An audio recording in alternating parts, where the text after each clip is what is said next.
Canelo, um, Benavidez, Junto Nakatani, and Boots. Nice. No Gervonta Davis. He's hovering. That's who you dropped. You had Tank before, right? Yeah, he's hovering around there, but those are my 10. There's nothing against Gervonta. I love Gervonta Davis. I think he's a special talent. But those are my 10. Sometimes people want you to say something bad about another guy. I can't take nobody out right now.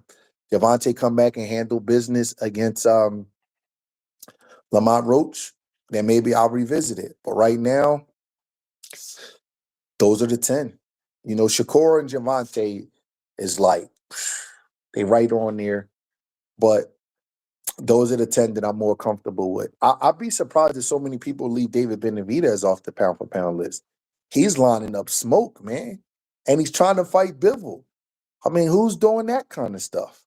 Oh, but He he's been taking in tough there. fight after tough fight after tough fight after tough fight. That Morrell fight was not easy, man. Morrell's a big, strong dude with pedigree, southpaw. He hurt Benavidez a couple times. Benavidez a dog, bro. That wasn't no easy fight. People not taking them kind of fights.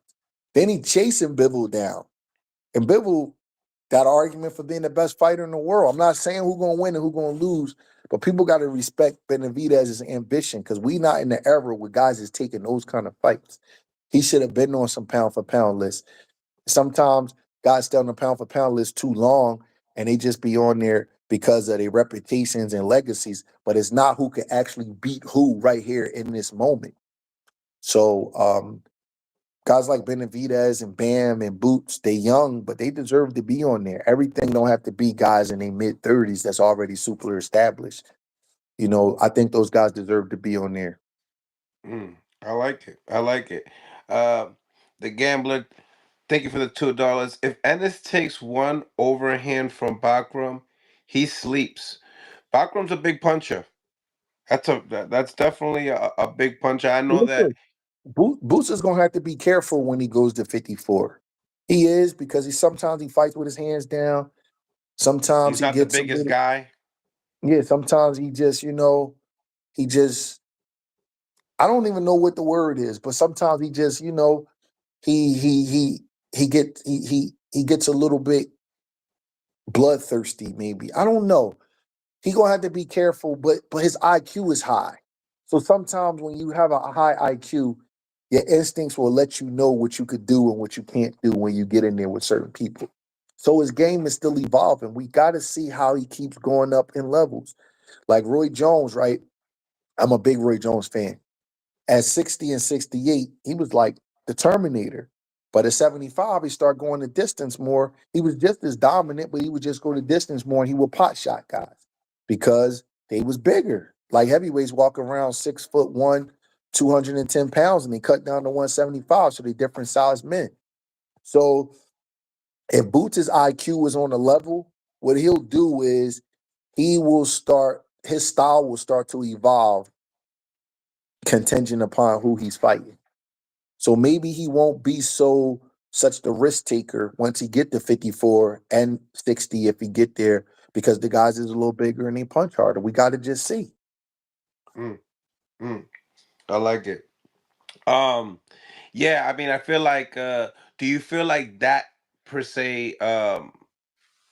You said that what that stamped it though. That performance stamped it because I think on your last tweet, I think you said you put something. I forget. Let me bring it up.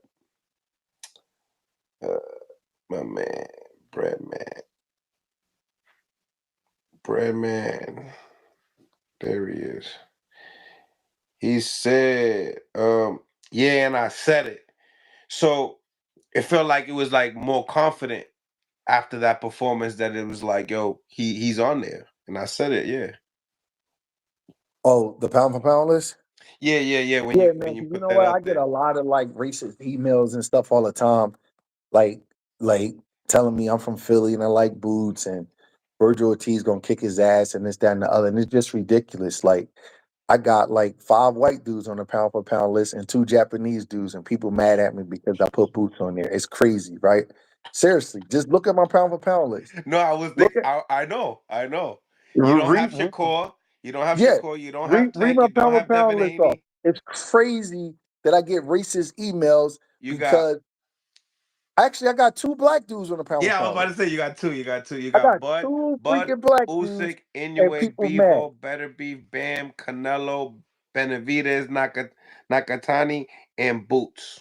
Yes, I got a Two. Japanese dude was mad because I didn't put another Japanese dude on there. I'm like, God damn, y'all dudes just find something to complain about. But I got two black dudes on the pound for pound list. They mad that I got Bud one, and they mad that I got Boots on there. It's unbelievable.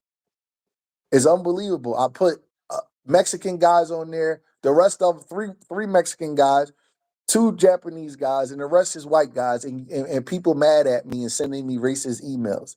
I didn't put Shakur, I didn't put Devin, I didn't put Tank. That ain't good enough. They still gonna be mad at me. So that's why I say, yeah, I said it, because I get racist emails from my email, my mailbag every week. People saying disgusting things to me because Terrence Crawford is the number one pound for pound, because I got him number one pound for pound, and because I think highly of Jerron Ennis. It's crazy.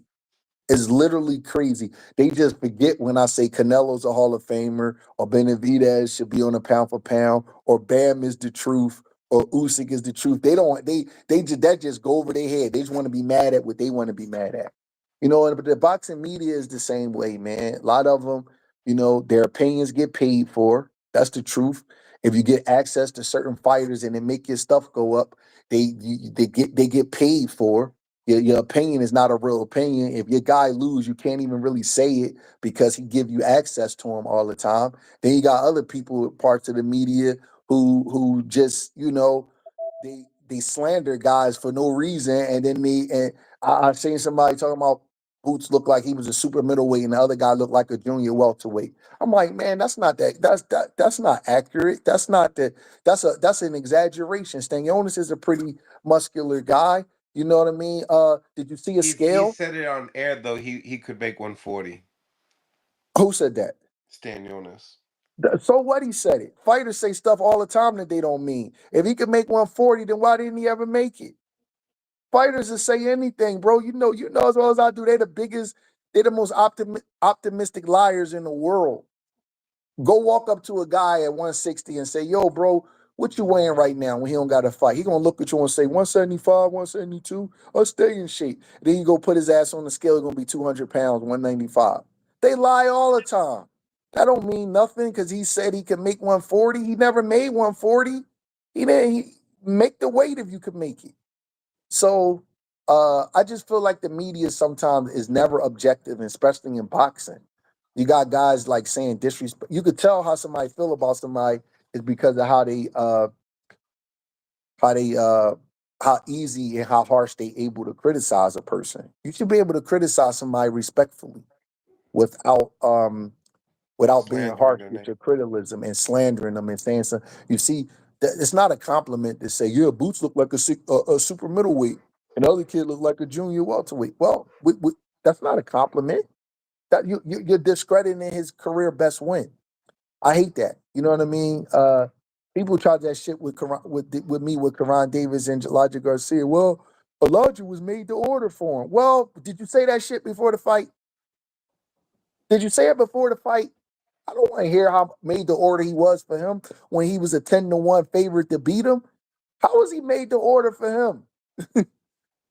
How? Tell me how. People just have a way of doing that. And I'm saying that with Boots and this win over Karen. And I just think it's not Karen over Stagnonis. And I just think that it's messed up, man, because they criticized the guy for not knocking Karen out. So now he fights an undefeated guy in the unification fights and he beats them, and everybody like, well, he's too big for him. Come on, man. Like, just get a guy his props and and let his career play out and let's see where it goes. That's it. He won the fight and he made weight. Mm-hmm. He made weight. Um, and you believe that after this performance, when you put him on the pound for pound list too, and when you create your own pound for pound list, what do you go off of? Do you go off of accolades and skill? Do you do like a 50-50? Would you put one more over the other? How do you go about it? I factor in a lot of stuff, man. Um, I factor in accomplishments. I factor in the eyeball test. I factor in resume. I factor in who they fought, who they haven't fought. I just put everything in. And then the number one factor is if everybody was the same size, who do I think will win? Who in my eyes telling me is the best? Mhm. And that's how I come up with my pound for pound list.